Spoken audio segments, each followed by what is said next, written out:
ഓരോ വർഷവും പാമ്പുകടിയേറ്റ് 1000-ൽ പരം ആളുകളാണ് മരിച്ചുകൊണ്ടിരിക്കുന്നത്. അതുകൊണ്ട് തന്നെ പാമ്പിനെ ഒരുപാട് ഭയക്കേണ്ടിയിരിക്കുന്നു. എന്നാൽ പാമ്പിനെ ഭയന്നും പാമ്പുകടി ഏൽക്കാതിരിക്കാനും ആളുകൾ അവരുടെ കണ്ണിൽപ്പെടുന്ന പാമ്പുകളെ തല്ലിക്കൊല്ലുകയോ അല്ലെങ്കിൽ പാമ്പ് പിടുത്തക്കാരുടെ സഹായത്തോടെ അതിനെ പിടികൂടുകയും വനങ്ങളിലേക്ക് ഉപേക്ഷിക്കുകയും ചെയ്യുന്നത് ഒരു പതിവ് രീതിയാണ്. എന്നാൽ ഇന്തോനേഷ്യയിലെ ജാവയിലുള്ള കബറ്റഗൻ എന്ന ഗ്രാമത്തിലെ ജനങ്ങൾക്ക് പാമ്പിനെ പേടിയില്ലെന്ന റിപ്പോർട്ടുകളാണ് ഇപ്പോൾ പുറത്തു വരുന്നത്. അവർ പാമ്പുകളെ വലിയ തോതിൽ കൊല്ലുന്നുവെന്ന വിവരങ്ങൾ സോഷ്യൽ മീഡിയയിൽ ചർച്ചയായിരുന്നു.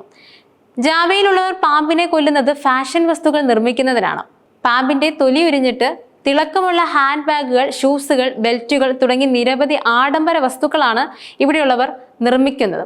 അടുത്തിടെ പാമ്പുകളെ കൊന്ന് ക്രൂരമായി തൊലിയിരുന്ന ദൃശ്യങ്ങളും വീഡിയോകളും സോഷ്യൽ മീഡിയയിൽ വൈറലായിരുന്നു.